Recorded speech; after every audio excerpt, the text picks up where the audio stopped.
JP Nadda जिंदाबाद, नरेंद्र मोदी जिंदाबाद, Bharatiya Janata party जिंदाबाद।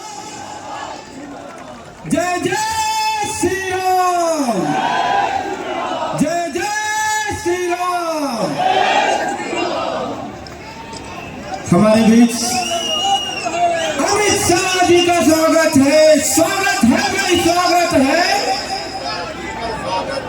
स्वागत है भाई, स्वागत है।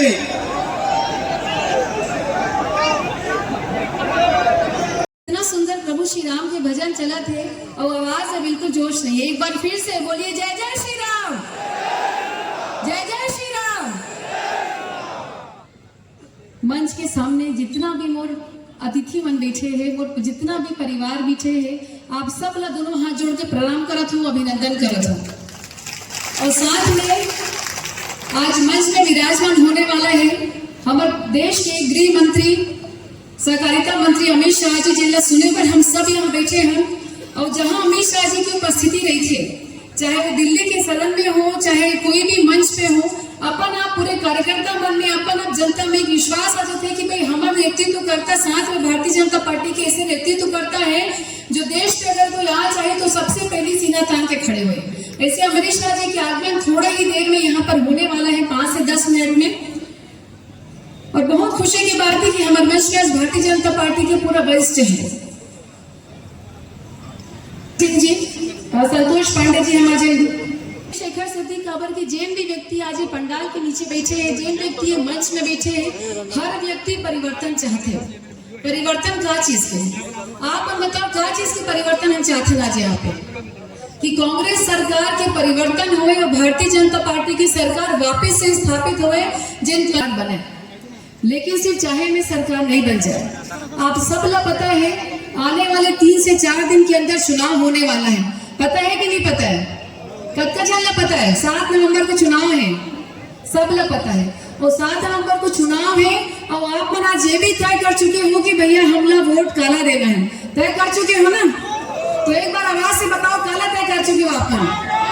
कमल छापला, कमल छापला। और जहां भी आज लगातार जनसंपर्क होते, चाहे पिछले 5 साल में भारतीय जनता पार्टी के कार्यकर्ता जो लगातार आंदोलन कर रहे थे, चाहे वो क्षेत्र की जनता जो लगातार अपन आवाज उठाता थे और वो परिवर्तन चाहते हैं। मैं आपका से पूछना चाहूँ परिवर्तन के क्या कारण है कि हम परिवर्तन चाहते हैं? मैं आपका से पूछना चाहता हूँ कि 36 घोषणा जिन हो रही से कांग्रेस एक घोषणा पत्र में 2018 में, जिनमें आप सब भरोसा कर रहे हो कि आने वाले 5 साल में कांग्रेस एक घोषणा पत्र ला पूरा करी, भरोसा कर रहे हो ना? तो मोला बताओ का शराबबंदी हो गए? दीदी मन की आवाज नहीं आती, शराबबंदी हो गए?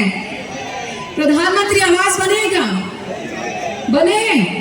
युवा भाई मन कहाँ है? हाथ दिखाओ। बेरोजगारी भत्ता मिलेगा?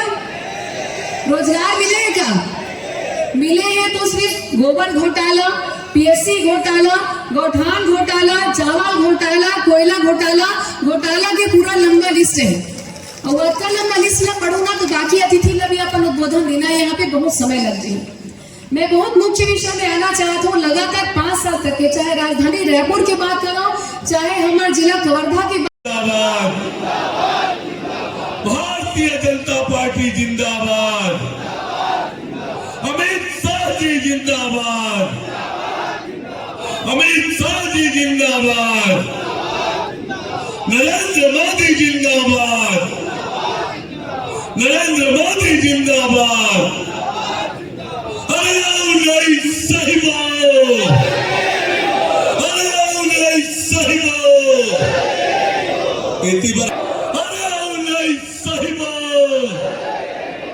ये रणभेदी मां हम सब के मार्गदर्शन करे बर रणवीरपुर पधारे देश के यशस्वी गृह मंत्री आदरणीय अमित शाह जी का एक बार जोरदार ताली बजा के अभिनंदन और स्वागत करें। मंच में विराजमान हमारे क्षेत्र के लोग आदरणीय संतोष पांडे जी, हमारे पंडरिया क्षेत्र के बहुत ही लोकप्रिय समाज सेवी प्रत्याशी बहन भावना बोहरा जी और न्याय की लड़ाई लड़ रहे साजा विधानसभा क्षेत्र के भारतीय जनता पार्टी के प्रत्याशी आदरणीय ईश्वर साहू जी, मंच में विराजमान हमारे कवर्धा जिला के अध्यक्ष आदरणीय अशोक साहू जी, बेमेतरा जी, रणवीरपुर के धरती में अत्यंत बड़े संख्या में आप सब आए हो। ये बतावा थे कि पंडरिया मां साजा मां कमल खिलने वाला है, एक ये संकेत। आज देश के गृह मंत्री जी यहां से ये विश्वास लेके जाही कि पंडरिया साजा और कवर्धा मां कमल खिलने वाला है। ये छत्तीसगढ़ के विधानसभा के चुनाव ये केवल विधायक बनाए के चुनाव नो है, केवल सरकार बनाए बर नहीं है। ये छत्तीसगढ़ के चुनाव छत्तीसगढ़ ला बचाए के खातिर है। अब ये था कि ये चुनाव बड़ा महत्वपूर्ण है। 5 साल में ये भूपेश बघेल के सरकार जो दुर्दशा छत्तीसगढ़ के कर दिए है, ये छत्तीसगढ़ ला एक बार फिर अंधकार की ओर ले जाए के कोशिश ये भूपेश बघेल के सरकार करे है। ये छत्तीसगढ़ ला आज भ्रष्टाचार के गढ़ बना दिए हैं, अपराध के गढ़ बना दिए हैं, नशा के गढ़ बना दिए हैं, धर्मांतरण के गढ़ बना दिए हैं, माफिया मन के गढ़ बना दिए हैं। विकास के सारा काम आज छत्तीसगढ़ में ये ठप कर दिए हैं। आज हर वर्गला ठगे के काम, धोखा दे के काम ये भूपेश बघेल की सरकार करत है। ये अटल बिहारी वाजपेयी जी के बनाए हुए छत्तीसगढ़, अटल जी के सपना के अनुरूप हम सब मिलके ये छत्तीसगढ़ ला गढ़बो। छत्तीसगढ़ खुशहाल बने, छत्तीसगढ़ समृद्ध बने, छत्तीसगढ़ के बेटी बहनी सुरक्षित रहे, आत्मनिर्भर बने, छत्तीसगढ़ के किसान के जीवन में खुशहाली और तरक्की आए, के गांव गरीब और किसान के तरक्की और बेहतरी के लिए खुशहाल छत्तीसगढ़, समृद्ध छत्तीसगढ़ बनाए बर पंडरिया मां, साजा मां, कवर्धा मां कमल खिलाए के काम हम सबला कर रहा है। पाई पाई का हिसाब देना पड़ेगा, ये भारतीय जनता पार्टी का आपको वादा है। ये जिन जिन ने करप्शन किया है वो सभी को हम एक जांच आयोग बिठाकर प्रस्तावित केस रजिस्टर कर कर उनकी जांच कर कर कानूनी तरीके से जेल की सलाखों के पीछे डालने का काम भारतीय जनता पार्टी की सरकार, ये भूपेश बघेल की सरकार वादा खिलाफी की सरकार।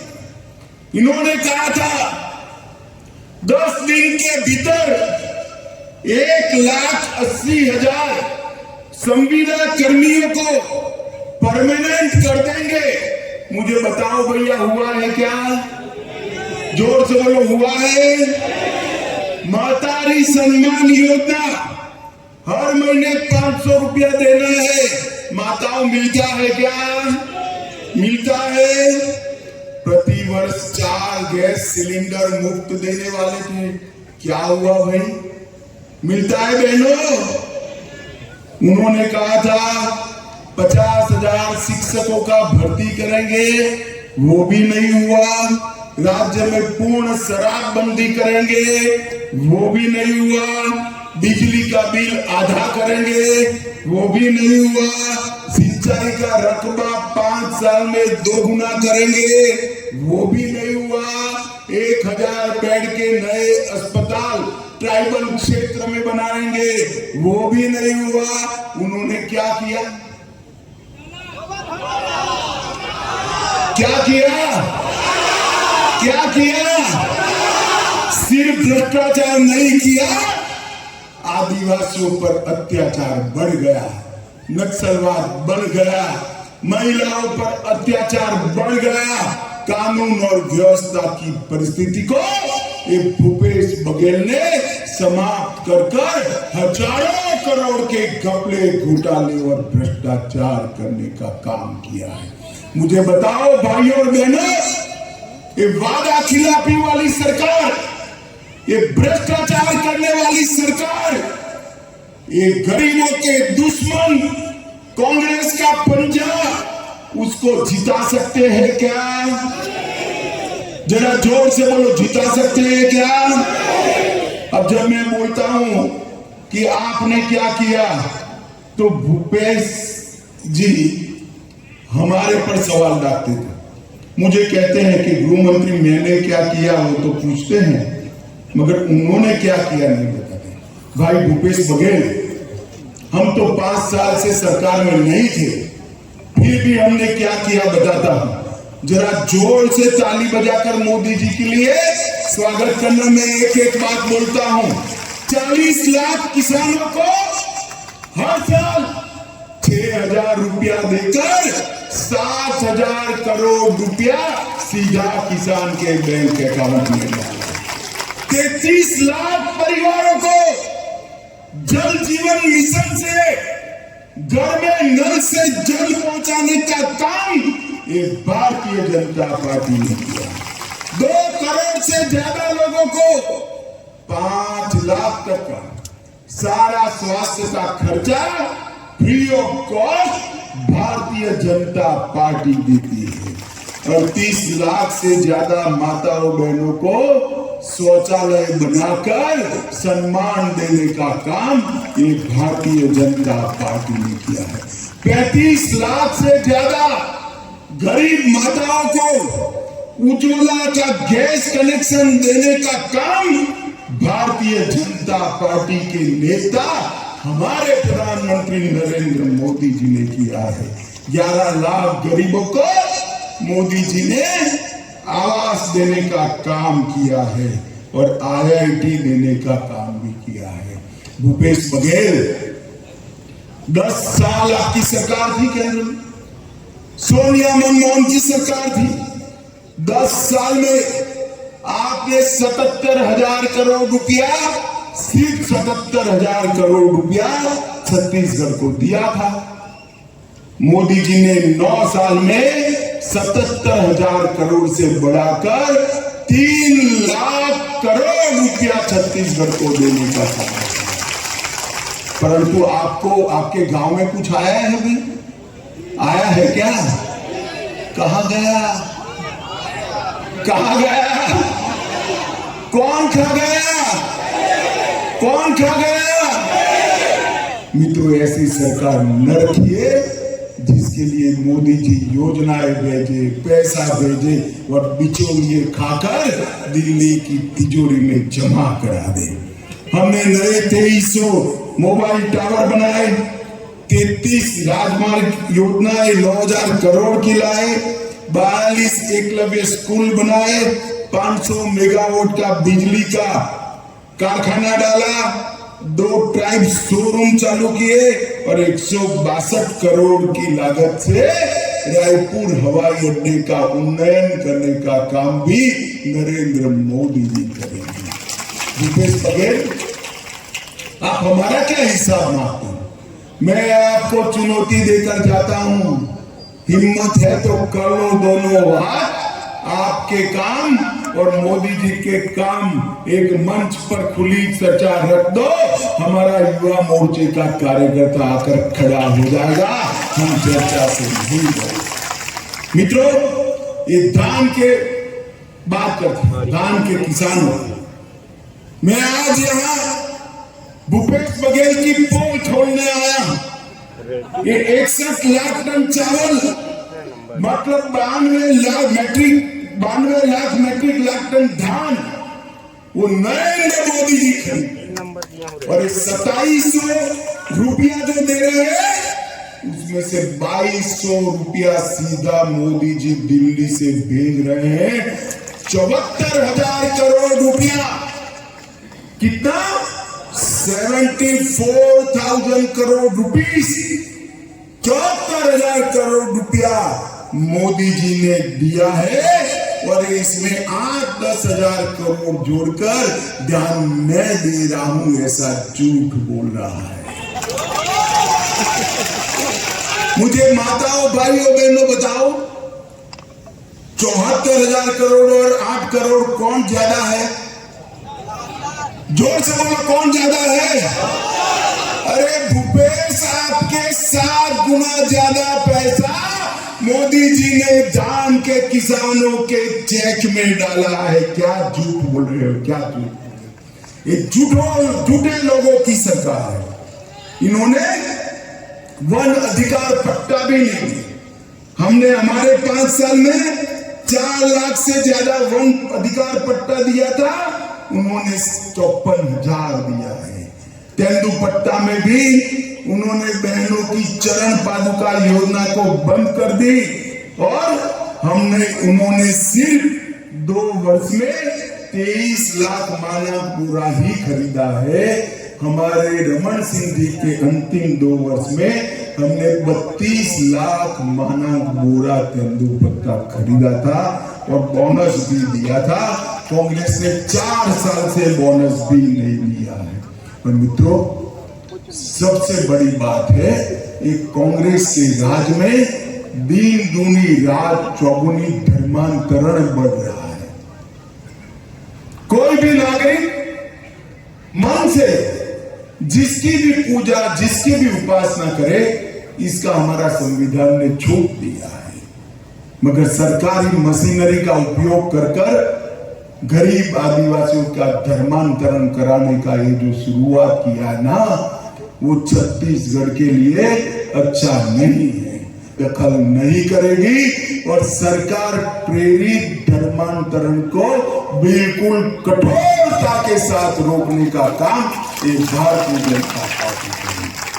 के बजट को 29,000 करोड़ कांग्रेस के समय में था, उसको बढ़ाकर 1,32,000 करोड़ रुपया करने का काम नरेंद्र मोदी जी ने किया।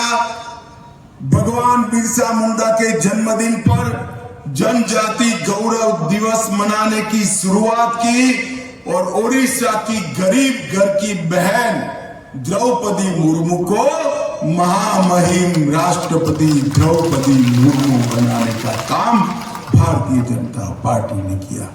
मोदी जी ने ओबीसी के लिए, पिछड़ों के लिए सबसे ज्यादा काम अगर किसी ने किया है तो हमारे प्रधानमंत्री नरेंद्र मोदी ने किया है। आज भारत सरकार की कैबिनेट में 27 मंत्री है। मंत्रियों में 35% मंत्री पिछड़ा समाज से है। अब तक कांग्रेस ओबीसी कमीशन को संवैधानिक मान्यता नहीं देती थी। भारतीय जनता पार्टी ने ओबीसी कमीशन को संवैधानिक मान्यता दी। ओबीसी की सूची को संशोधित करने का अधिकार राज्यों को देने का काम भी नरेंद्र मोदी जी ने किया। एमबीबीएस और एमडी के दाखले में अब तक केंद्र के कोटा में ओबीसी रिजर्वेशन नहीं था, नरेंद्र मोदी जी ने ओबीसी रिजर्वेशन किया। और इसके साथ साथ पेट्रोल पंप और गैस की एजेंसियों में भी ओबीसी रिजर्वेशन करने वाला कोई और नहीं, हमारे नेता नरेंद्र मोदी। मित्रों, छत्तीसगढ़ में हमने 15 साल शासन किया। सबसे पहले चावल की ढंग से पहुंचाई करने वाला अगर कोई था तो हमारे नेता रमन सिंह जी ने करी थी। आज भी लोग उनको चावल वाला बाबा कहते हैं।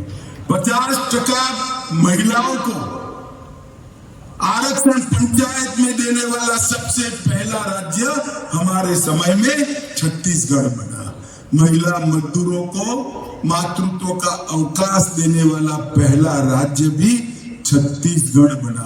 हमारे ही समय में education, power hub, cement hub, इस्पात हब, एल्यूमिनियम हब वो बनाने का काम हमारे नेता रमन सिंह जी ने किया।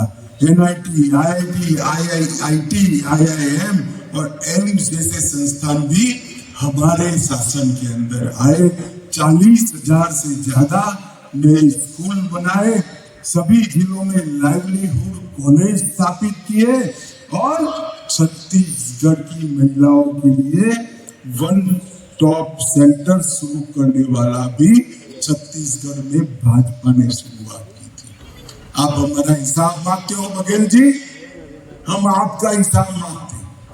और मेरा तो आपको चैलेंज है, कहीं पर भी सार्वजनिक चर्चा करिए।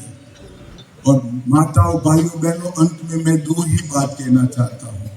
ये कश्मीर जो है हमारा है या नहीं है, जोर से बताइए, जोर से बोलिए, कश्मीर है या नहीं हमारा? धारा 370 हटनी चाहिए या नहीं हटनी चाहिए? ये कांग्रेस पार्टी ने अनौरत संतान की तरह धारा 370 को अपनी गोदी में पाल कर रखा था। 5 अगस्त 2019 को नरेंद्र मोदी जी ने धारा 370 को उखाड़ कर कश्मीर को हमेशा के लिए भारत के साथ जोड़ने का काम किया। भारतीय जनता पार्टी के स्थापक श्यामा प्रसाद मुखर्जी के स्वप्न को मोदी जी ने पूरा किया।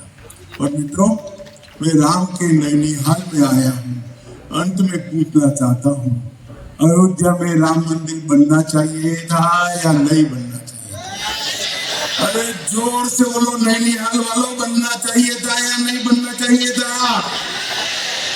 ये कांग्रेस पार्टी 70 साल से राम मंदिर को अटका रही थी, भटका रही थी, लटका रही थी। मोदी जी ने एक दिन सुबह वहां जाकर भूमि पूजन किया और मैं आपको निमंत्रण देने आया हूं। 22 जनवरी को मोदी जी रामलला की प्राण प्रतिष्ठा करने आए। ये कांग्रेस पार्टी ने भारतीय संस्कृति का गौरव कभी नहीं बढ़ाया। न केवल राम मंदिर बनाया, काशी विश्वनाथ का कॉरिडोर, महाकाल कॉरिडोर, महाकाल लोक सोमनाथ का मंदिर भी सोने का बन रहा है। मित्रों, नरेंद्र मोदी जी ने भारतीय संस्कृति को गौरव देने का काम नरेंद्र भाई ने किया है। और अंत में मैं एक ही सवाल पूछना चाहता हूं, अगर गलती से भी भूपेश का 30% की सरकार आ गई, नहीं आएगी मैं तो जानता हूं, मगर मुझे बोलने तो दो, गलती से भी आ गई तो मोदी जी को छत्तीसगढ़ का विकास वो करने देंगे क्या? जरा जोर से बोलो, करने देंगे? तो सरकार ऐसी लानी चाहिए जो मोदी जी को छत्तीसगढ़ का विकास करने दे। डबल इंजन सरकार लानी चाहिए। मुझे बताओ, बहन भावना को और ईश्वर साहू को प्रचंड बहुमत से जिताएंगे क्या? कमल के निशान पर बटन दबाएंगे? भाजपा सरकार बनाएंगे? 24 में मोदी जी को फिर से प्रधानमंत्री बनाएंगे? तो मेरे साथ दोनों हाथ उठाइए, उठाइए दोनों हाथ और प्रचंड आवाज से बोलिए, भारत माता की, भारत माता की, भारत माता की, वंदे वंदे वंदे। बहुत बहुत धन्यवाद पंडरिया वालों का, बहुत बहुत धन्यवाद। जुहार। दोनों हाथ उठाकर विजय के संकल्प का मुट्ठी भींच कर बोलिए, भारत माता की, भारत माता की। मंच पर उपस्थित बे टीवी वाले सेट करके बैठ जाओ, जरा पीछे दिखाई पड़े, जरा बैठ जाइए। अरुण साहू जी, आज मैं जिनको जिताने की अपील करने के लिए आया हूं, पंडरिया की हमारी प्रत्याशी बहन भावना बोहरा जी, भावना बहन आगे आइए। और जो अपने बेटे के न्याय की लड़ाई लड़ रहे हैं, ऐसे साजा के हमारे प्रत्याशी भाई ईश्वर साहू जी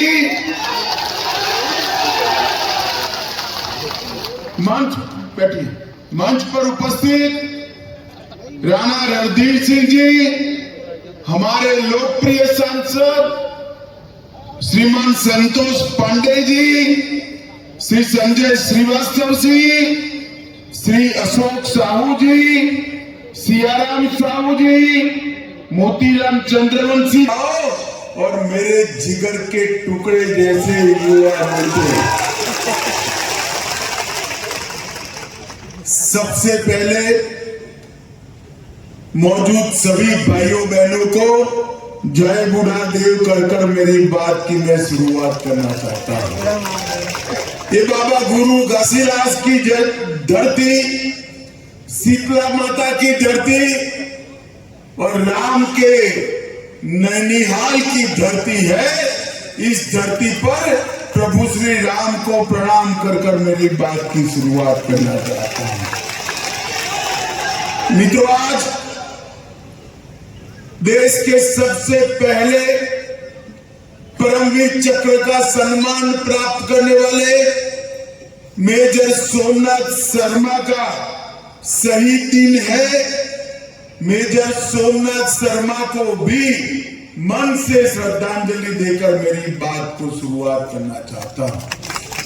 मित्रों, आने वाले दिनों में छत्तीसगढ़ की जनता ने चुनाव में हिस्सा लेना है। आप सभी जब अपना वोट डालने जाए तब किसी एमएलए को चुनने के लिए, किसी एमएलए को मंत्री बनाने के लिए अपना वोट मत डालिए। आपका वोट भावना बहन और ईश्वर साहू को एमएलए बनाने के लिए नहीं है। आपका वोट छत्तीसगढ़ का भविष्य संवारने के लिए आपका वोट भाई भुवनेश्वर साहू को न्याय दिलाने के लिए आपका वोट, और भुवनेश्वर साहू जैसे कई छत्तीसगढ़ के युवा या तो अपनी जान गंवाए हैं या अपना भविष्य करप्शन की भेंट चढ़ा दी है। इन सबके भविष्य को संवारने के लिए आपका वोट आदिवासी बहुल्य क्षेत्र के लिए, आदिवासी क्षेत्र को नक्सलवाद को समाप्त कर विकसित क्षेत्र बनाने के लिए आपका वोट है। और आपका वोट पिछड़ा समाज से भरे हुए पूरे क्षेत्र को मोदी जी की जो विकास यात्रा चल रही है, वो विकास यात्रा ये मुख्यमंत्री बघेल रोक कर बैठे हैं। मोदी जी विकास करना चाहते हैं, एक बाधा हटाने के लिए आपका वोट है। माताओं, भाइयों और बहनों, भारतीय